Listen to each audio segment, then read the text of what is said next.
கூட்டணி நிலைப்பாட்டில் எடுக்கக்கூடிய முடிவுடைய தொடக்கம் தான் இன்னைக்கு மேடை வரைக்கும் எதிரொலிச்சிருக்கு. இந்த கருத்து மோதல் அப்படின்றது மோதலா முற்றி தேர்தல் நிலைப்பாட்டில் தாக்கத்தை ஏற்படுத்துமா? முதல்ல இந்த மோதல் தொடர்பாக கருத்து என்ன?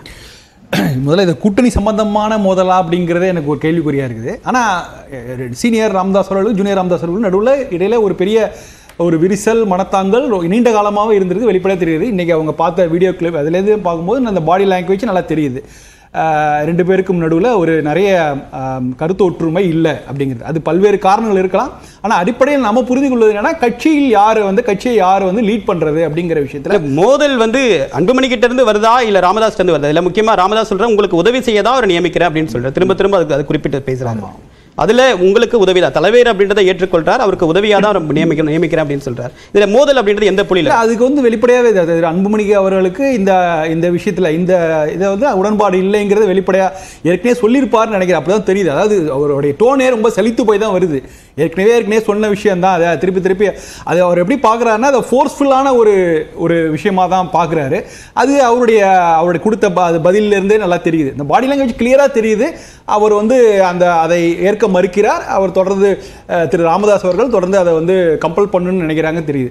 பட் இதெல்லாம் தாண்டி நான் என்ன பார்க்குறேன்னா, இதை அப்படின்னா இளைஞர் சங்க தலைவர் பதவிக்கு ராமதாஸ் நியமிக்கக்கூடிய ஒருவரை அன்புமணி விரும்பல அல்லது விரும்பாத ஒருவரை இவர் திணிக்கிறார் அப்படின்னு விரும்பாத ஒருவரை திரு ராமதாஸ் அவர்கள் திணிக்கிறார். அதை அன்புமணி விரும்பவில்லை. அது ஏன்? இவர் அரசியல் களத்தில் நுழைந்த உடனடியாக கட்சியில் கொடுக்கப்பட்ட முதல் பதவி இது. பசுமை தாயத்துக்கு அடுத்ததாக இவர் தான் இளைஞரணி சங்க தலைவராக போடுறாங்க. அவருக்கு அதே அந்தஸ்து மக்க ஒரு பதவியை ஒருத்தருக்கு ஒரு குடும்ப உறுப்பினர் கொடுக்கிறது அப்படின்றது அவர் வேற வகையான த்ரெட்டா பார்க்குறாரா? த்ரெட்னா அதே அந்த நபர் யாருன்னு நமக்கு தெரியல. ஒரு மேடைக்கும் ஏறலை.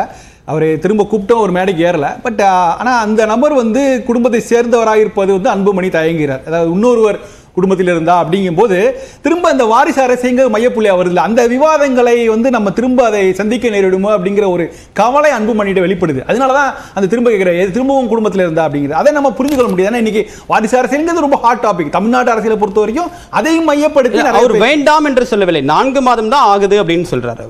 அதுக்கு காரணம் சொன்னாலும் அடிப்படை காரணம் இன்னொருவர் குடும்பத்தில் இருந்தா அப்படின்னு சொல்றதுல நம்ம தெளிவா புரியுது. அதை அவர் ஏற்கவில்லைங்கிறது அந்த விஷயம் அது ஒரு குட் சைன். அதை பார்க்கும்போது இதை போன்ற விஷயங்களை அவர் ஏற்கவில்லைங்கிறது ஒரு நல்ல விஷயம் தான். ஆனா பொதுவா நீங்க பாத்தீங்கன்னா வாரிசு உரிமை இந்த வாரிசு அரசு தவிர்க்கவே முடியாது. எல்லா கட்சியிலும் இருக்கிறது தான். இந்திய சுதந்திர போராட்டமே வாரிசு உரிமை போராட்டமா ஆரம்பிச்சது, அதுலேருந்து புள்ளி ஆரம்பிச்சது தான். அது அந்த வாரிசுகள் விஷயத்துல பிரிட்டிஷ் கவர்மெண்ட் சரியா நடந்தா வேற மாதிரி இருந்திருக்கும். பட் இன்னைக்கு நம்ம பார்க்கணும் நாளைக்கு என்ன நடக்குங்கிறத பார்க்க. நாளைக்கு என்ன நடக்கும்னா, நான் ஒரு பெரிய பிளவுலாம் எதிர்பார்க்கல. எல்லாரும் பேசுற மாதிரி சோஷியல் மீடியா ஃபுல்லா இதுதான் பேசிட்டு இருக்காங்க. ஒரு கட்சி பிளவுபட்டு விட்டது, அவர் வெளியேறிவிட்டார், வெளிநடப்புலாம். நிச்சயமாக ஒரு சமாதான குழு ஒரு பேச்சுவார்த்தை நடத்துவாங்க. ஜி.கே. மணி தவிர பேசிட்டு இருப்பாங்கன்னு நினைக்கிற நேரம் நாளைக்கு அவர் சமாதானமா போறதுக்காக தான் அதிகபட்ச வாய்ப்புகள்லாம் இருக்கு.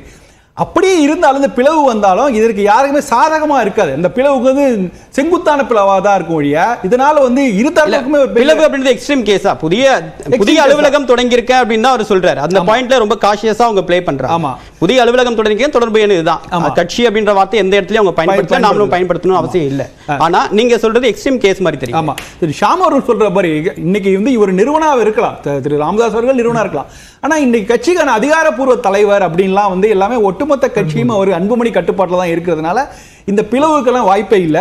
நிச்சயமாக ஒரு சமாதான முயற்சி முடிவு செய்யப்பட்டு 2 பேர் பேசுறதுக்கான வாய்ப்பு அதிகம். ஏன்னா கடந்த காலங்களில் நடந்திருக்கிறதுனால இதற்கும் அதை நோக்கி தான் போகும். ஆனால் இதெல்லாமே என்ன விதமான தாக்கத்தை தமிழ்நாடு அரசியல மாற்ற போகுது அப்படின்னா, எனக்கு பாமக பொறுத்த வரைக்கும் பாமகவோட ஹை பீரியடுங்கிறது முடிஞ்சு போச்சு. அவங்களுடைய ஹை பீரியடுங்கிறது 99 அப்படியெல்லாம் ஒதுக்கிட்டு போயிட்டு வெற்றி தோல்வியை தீர்மானிக்கக்கூடிய அந்த கட்சிக்குன்னு சொல்லிட்டு ஒரு கணிசமான வாக்கு செல்வாக்கு இருக்கு. இன்னைக்கு முற்றிலுமா ஹை பீரியட் முடிஞ்சுச்சு எப்படி சொல்ல? நான் இன்னைக்கு ஏன் அதை சொல்றேன்னா, இன்னைக்கு நம்ம இவ்வளவு பேசணும்ல, திரு ராமதாஸ் அவர்கள் ஒரு முக்கியமான ஒரு வார்த்தையை சொன்னார். அதை நான் ரொம்ப அடிக்கோடு அவர் சொல்லும்போது 2026 பாமக தலைமையில் ஒரு கூட்டணி அமைக்கப்படுங்கிற வார்த்தையை சொன்னார்.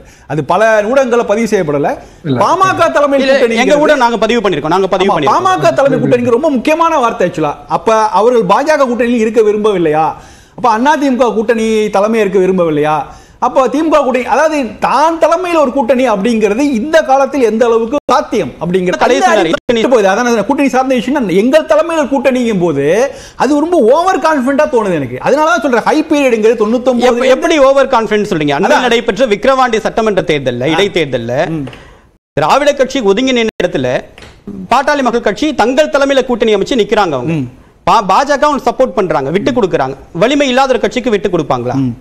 இல்லை, இன்றைக்கும் வட தமிழ்நாட்டில் ஒரு மிக முக்கியமான ஒரு அரசியல் கட்சி களத்தில் ரொம்ப வலுவாக வேரூன்றிருக்கிற ஒரு கட்சி, அதில் எந்த மறுக்கவும் இல்லை. இரண்டு கட்சிகளுமே, திமுக அதிமுக இரண்டு கட்சிகளுமே பாமகவோட கூட்டணியை விரும்புவார்கள். அவங்க கூட்டணி வந்தாலும் நிச்சயமா விரும்புவாங்க. ஆனா அதற்காக பாமக தலைமையில் கூட்டணிங்கிறதுலாம் வாய்ப்பு இல்லை.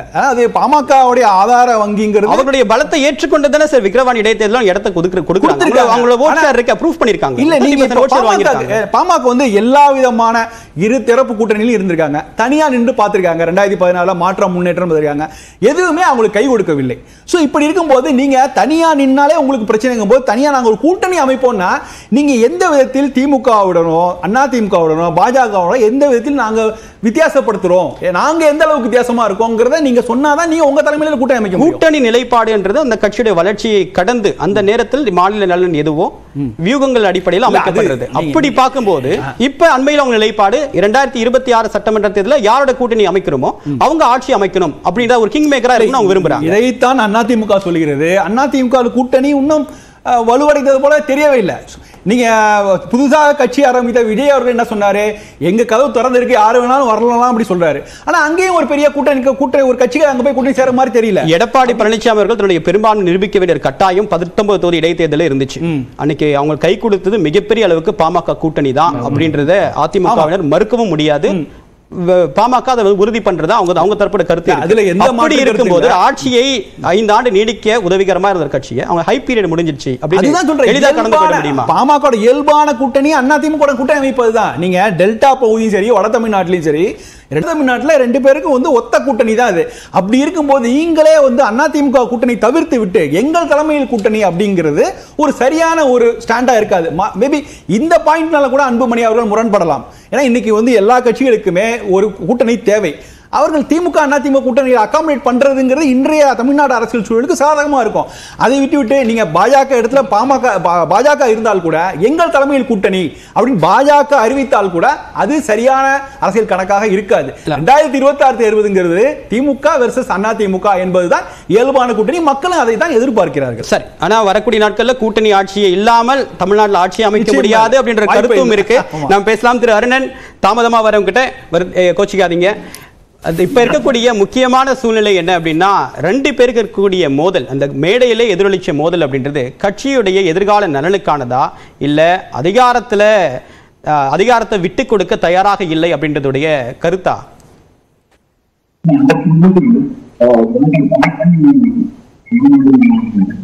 கம்யூனிஸ்ட் இயக்கம் பற்றி சொன்ன ஒரு விஷயத்தை அதுல நான் ஒரு கருத்தை, ஒரு வரலாற்று உண்மையை பதிவு செய்ய விரும்புறேன். கம்யூனிஸ்ட் இயக்கத்துக்குள்ள சித்தாந்த போராட்டம் என்பது 1957 நடந்து வந்தது.